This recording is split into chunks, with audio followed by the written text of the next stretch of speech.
friends, welcome to the first devlog of 2023 of hot dogs, horseshoes, and hand grenades.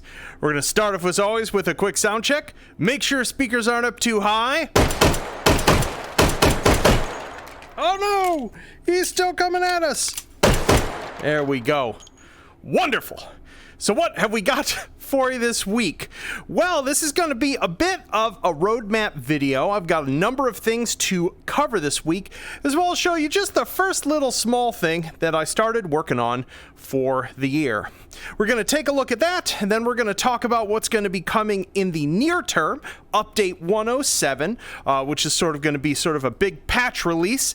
And then what is going to be the focus for the year to come, as well as a few little changes that are likely going to be occurring to this channel this year. So to start out the year and get back in the groove of, working in Unity, getting work done, I've started putting together a set of really something that's been long requested by folks who play with the lockable platforms a lot, which is a series of different shape blocks in various ballistic materials in the game to play with. And so let's actually pull out the toolbox, because these synergize quite enjoyably with a toy that we got, this Meat Miss, let's lock a bunch of these, an absolute blast to play with, boop and boop, which is our laser pistol. I don't know how much you folks have gotten a chance to play with this yet, but what's cool about the laser pistol is that while it reacts to, say, wood panels, let's stack a few of these up in front of each other, like so. The different powers of the laser pistol can penetrate a certain number of materials. So with the wood ones here, looks like we're getting, get stopped at the second. We go up a power, get stopped at that one, and we go all the way up. And as you can see, it is just carving through all four of them. Sadly, no decals drawn on these because these are dynamic objects, and I don't want to deal with the reparenting costs of decals coming in and out of objects and managing when those objects get destroyed. But this behaves differently against metal. Let's swap our battery here with metal objects. The beam reflects, and so you can set up these. Let's see here. Oh dear.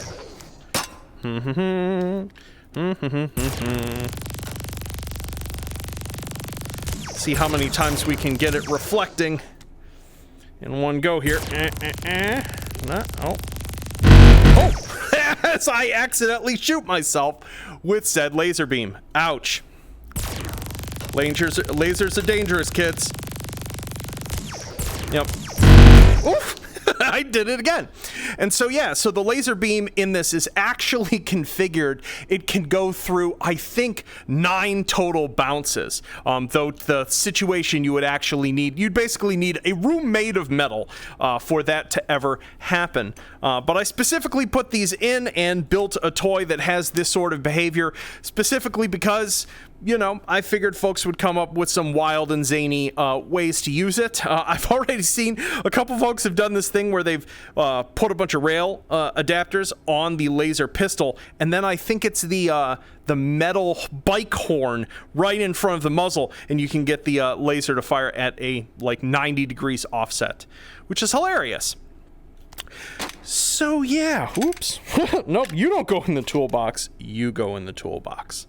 But these are just, as I said, I know they're just like, oh wow, Anton, it's blocks. But these are part of, one of the things for Game Planner I want to do this year is actually get in a whole bunch of what you would consider quote-unquote boring base objects, because I know that there are certain sorts of generic or abstract things that people want to build or just be able to wall off an area or support objects on plinths without using folding tables and things like that. So this is a set of objects that is going to be followed with a whole bunch of other stuff in this category of things. So beyond that, what are we going to do for Update 107?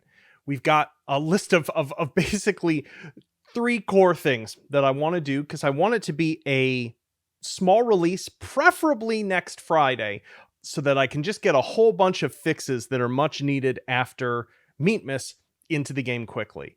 I've got about a page and a half of Meatmas item bugs, oversights, things I didn't get to, things like ladder sights not being there, little sorts of glitches, the American Rimfire 22's bolt doesn't come back far enough. I collated them from the community. There's a lot to do, but it's like lots of little fiddly stuff. So I'm going to sort of use the process of patching and fixing all of those things, as well as my sort of slow warm up back into getting work done. Beyond that, I seem to have introduced like a couple bugs into the game over the course of tweaking things for Meatmas. Smart palming is broken in a couple contexts, and there are a couple edge cases for it. Like any of you who've used the M6 survival rifle know that like when you go to pull rounds out for it, it will pull out 2 of the round for one of the chambers. It isn't super useful, so I need to figure out how to handle that. And then let's see, what is it? And there's a new bug involving ejection of unfired rounds out of chambers, where it animates out of the chamber instead of the ejection position. And that might have been broken for longer even than I thought it was, but it only got recently noticed. So that is on the list. Whew. So past update 107, what are our core drives for 2023 for the game? They break down as such. There's the gun stuff we're going to do, there's the game planner stuff we're going to do, and there's the take and hold stuff that we're going to do, and there's level related stuff that we're going to try to get done.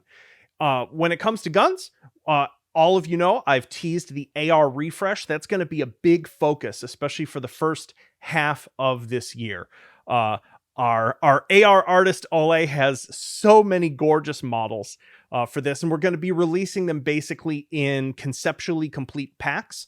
The first one will basically be M16s and their sort of like related earlier prototypes, and then the second pack of them will probably be M4s and the sort of related M4 subtypes that are going in the game. Not quite sure what the third will be, but we're going to get through those two, as well as drop just a preposterous number of new Stanag magazines that are all standardized. Everything will now finally be a correct and consistent size across the board as we slowly replace all of the AR-15 pattern rifles in the game with ones that are completely homogeneous, instead of just this like collection of models I've gotten over the years that all had different dimensions done by different artists. So of course, like mags never quite fit perfectly. Lots of those models were just clearly eyeballed in terms of dimensions.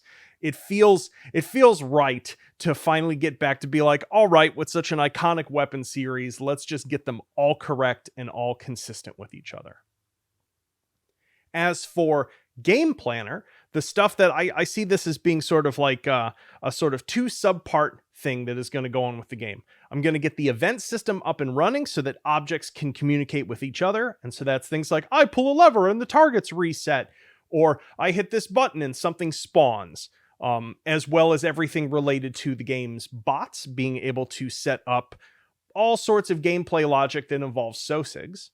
And then on the other side, on the sort of content side, the goal is to basically I want to do really, really tight content packs for Game Planner over the course of the year. Last year involved a few too many really long alpha cycle updates, which caused me to kind of lose momentum. I know for some of you, probably caused you to lose interest a little bit. Like, oh wow, here's another devlog where nothing has come out for the game. It's been months. I don't want to do that this year. I want to keep the updates focused, tight, and we occasionally use the alpha branch if I'm making a scary code change, but in most cases just push right to main out of the gate, because there shouldn't really be much of any breaking code changes this year. This year is about content as much as possible.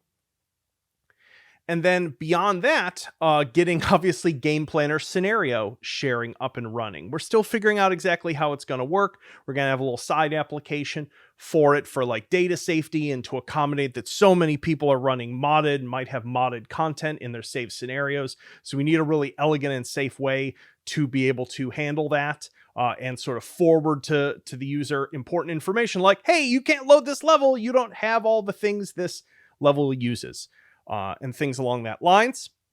And then the last one is obviously given Take and Hold some more love this year. I have a Take and Hold competitive level at the design phase right now, and I'm having assets produced for it. We already have the competitive character Sosigs pretty much ready to go. I think I need to put in some final ballistic data for their weapons and get some of the sounds in, but they are close to functional. And then I've got the final couple Take and Hold encryption types. And those are all going to come together as a sort of bundle. The new Take and Hold encryption types will work their way into some of the existing characters where appropriate. But obviously the competitive character is going to be designed to sort of stomp on you mercilessly with such things. So yeah, got that. And just in terms of level content, obviously those of you who've been following the devlogs know that last year I got a number of levels part of the way into production, some of which you saw. Like we've got a city level that needs some more love and then is just going to be released once I have. Honestly, I've been holding those back till Game Planner has enough stuff in it that you can do something interesting. So basically, as soon as I get Sosigs in and Sosig spawning using Game Planner, one of those levels from last year will go in with that. Maybe both at once if I can get them set. So we've got the city one, the desert one. There's a new outdoor shooting range that I'm working on. And the Take and Hold competitive level. So those are my sort of like minimum goals for this year, is get those 4 scenes in. I know a lot of you who've been following the project and who still play H3 are like, the guns are real neat, Anton, but some more places to shoot and things to shoot would be sweet. And so I've taken that to heart. And so I really want this year to be about that type of content as much as possible, instead of just like long 4-month-long code quagmires where very little happens. So, but that's going to be the focus. And then the last little thing that I wanted to mention involving this channel is the fact that I mean, over the course of H3, I've worked on many, many different sorts of prototypes for possible other games that I never really share. I never really talk about because I go through this like pre-production phase where I'll play with an idea. Mostly I just like write in Google Docs and do Google spreadsheets and sketch, and rarely end up actually even going to the process of coding a prototype because I scope the project out. It's unrealistic. I lose momentum. I get distracted back with something in H3. But this year, it's been almost 7 years with H3, and just I feel like as a game designer and game creator, I've stagnated a little bit, and I need to inject some fresh interest and challenges and a different design space into my life. Not that I'm like being like, H3's done, bye everyone. But I really want to interleave the process of working on something else at the same time into my year, into my life. Hopefully with the idea of actually like making another saleable product. Especially as H3 is very much clearly in its long tail phase, honestly, along with like most of PC VR at this point, if we're being honest. And so if the prototype that I'm currently playing with ends up reaching the point where I'm like, I want to actually show this to the world, you should expect at some point this year that there will be videos on this channel that won't just be about H3VR, but will be about another game that I'm working on. So, and I'm hoping that the prototype that I'm working on evolves to the point where I'm confident enough in it and proud of it enough to show it to you folks and begin that first process of like, hey, I made a thing. Does anyone want to play it? Kind of thing. So hopefully that goes well. And if it doesn't, will never mention this again. You'll know by that process. So, and one other little last thing, our Sosig t-shirt contest entries are closed. But the last thing is, those of you, I don't see tons of votes on that thread, but linked down here, please, everyone, just take like 10 minutes out of your day.